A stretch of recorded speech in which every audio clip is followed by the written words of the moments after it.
here. Welcome to TIE Atlanta.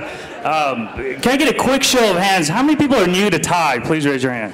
Excellent. Welcome. Please, a round of applause to... So this first slide is for you. So TIE Atlanta, we are all about fostering entrepreneurship, and I'm going to tell you how we do that in the next few minutes. This is the real differentiator for TIE Atlanta, and I think a differentiator, this makes us innovative and sets us apart, I think, from any organization, any chapter inside the TIE ecosystem, is our Life Cycle of the Entrepreneur. We have programs that address each cycle of the entrepreneur, from high schools. TYE, as most of you all know, is the program that we have to help high school age students learn what it takes to start a business. So we started with the current cohort in September. We've been working with them just about every other Sunday. Instead of having your typical panel where it's sort of Q&A that may or may not be as intimate, where you're kind of just dying to kind of get more connected to the panelists, we're actually going to do brief introductions of the panelists, having each panelist do a two-minute intro of themselves so you can have some background, and then we're going to have the panelist go from table to table. So what I'm going to ask each of you to do is each of these name tags to try to populate equally the tables, because you're going to have a chance to rotate and get to I'm Elizabeth Marchant, and I'm the founder and CEO of a women's media company called Womenetics. We are a for-profit company. I consider myself a serial entrepreneur, and now I'm calling myself a social entrepreneur. As a web-based media company, we produce all of our content online, and we also host and produce some pretty fabulous events. We are located here in Atlanta with an office in Chicago. We get traffic on the web from 180 countries around the world.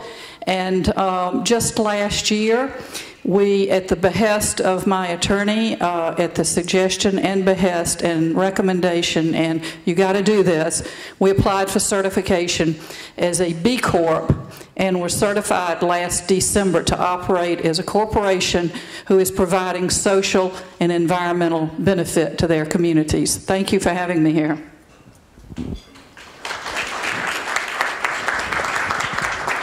My name is Joe Iorochi. I started my career as a lawyer. I was a Wall Street lawyer doing mergers and acquisitions, antitrust work. And that was a great work. My only critique of it was there wasn't as much heart in it as there might be. I didn't write a letter in the New York Times like that guy from Goldman Sachs. What I did instead, everybody see that today? That's fascinating. What I did instead was I jumped over what used to be a great divide, and I went to work for CARE, the nonprofit fighting international poverty. And I did that for quite a long time as well. I served as general counsel, as chief financial officer, and as chief of staff at CARE. So I jumped over that great divide. What I loved about working at CARE, of course, was the heart. But my critique of it, maybe there wasn't as much head in it in terms of rigor and business acumen. So currently I'm trying to help organizations bridge that gap between head and heart, nonprofit and for-profit. And what's so encouraging in the space of social enterprise really is that gap is narrowing, especially I think with our younger generation. So that's my focus. I was running globally for the company. But FarCoast was unique because not only did it create transformational innovation, a lot of patented technologies, but it's also the first 100% fair trade brand launched by a Fortune 100 company that's global, and it's also carbon neutral. And that experience, though, it took me 7 years to get it out of the door, and that's when I realized the time has come for me to go back to my entrepreneurial roots. I started a company called Blue Earth Network in 2008. We are a consulting and incubation firm for transformational innovation. Our goal is to help change makers to figure out ways in which they can not only come up with transformational innovation, but then scale it globally, which is kind of what I've been doing for 20 years. So our focus right now is to definitely apply that model to helping social entrepreneurs and nonprofits. We also work with governments, and of course we work with startups and Fortune 100 companies. So the process is pretty agnostic. I'm really excited to be a part of it. And we're looking forward to collaboration over the next few weeks as we launch our program. I'd also like to apologize on behalf of Ross Baird, who is the founder of Village Capital. He's much better looking than me. He's far more eloquent, more knowledgeable, but he is in India right now, unfortunately. He does not also have a British accent. So. Okay, so Village Capital, we run 10-week micro MBA style accelerator programs for social enterprises. And by social enterprises, we're talking about for-profit companies that have a positive impact beyond just making profit.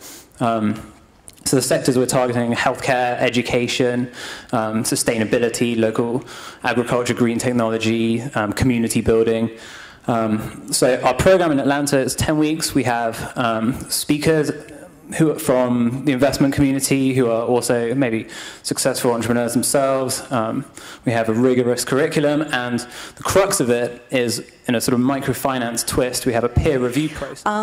I've been a member of TIE for a number of years. I've spoken at many of their events over the last 10 years or so. And as many of you know, I'm the founder of an Atlanta Council of Directors, which is a nonprofit initiative to help board representation, help privately held companies be more successful. And as part of that process, I was trying to find the right home to place ACOD, because I'm not by nature a nonprofit kind of person. And when I did the research, there was no organization that I found like TIE, because it's the best secret in town. Thanks to Carabiner, it's now becoming more well-known. It is a great organization that's all about giving back, and you see the whole life cycle of the entrepreneur, and you see this is a great group that's all about focusing, fostering, and truly promoting entrepreneurship. But I think what's so great about it is the big component is all about the giving back, the social entrepreneurship. My social entrepreneurship career, if you will, started about 7 years ago, when actually my husband and I went to South Africa and Kenya for a honeymoon about 15 years ago, and I just fell in love and realized that we could bring so many of the skills that we learn as entrepreneurs. As entrepreneurs, we learn about leverage. We learn about taking somebody else's money and how can we make good from that, and how can the end result, everybody wins. And I find that microlending, which is something I'm very passionate about. For the last 20 years, I saw we spend 80% of the time begging, 20% of the time spending the money, and all the problems that we worked on is still there, and it's bigger. So probably not the best way to do it. So when he explained it to me that social business is you take any social problem and create a for-profit business and let it grow. The only distinction with any other business, which is social entrepreneurship, is different. That in social entrepreneurship, entrepreneur is making money using a social cause, making contribution. That's fine. But he says we also need a different model where you got to take that personal greed factor or money-making factor out, which is investor can invest but get the original amount back, no monetary return. The return would be that you are trying to solve a problem. So if you are an entrepreneur, spend 90% of your effort making money, use 10% where you don't make money but you try to solve the problem. And that's what he's pitching to most of the foundations. That every year you give out, for example, any Casey Foundation gives out $200 million. So he met with them, he said, you give out $200 million every year, why didn't you take 20 million and set aside, call it social business fund, and make it a different way to do it so that that 20 million will stay.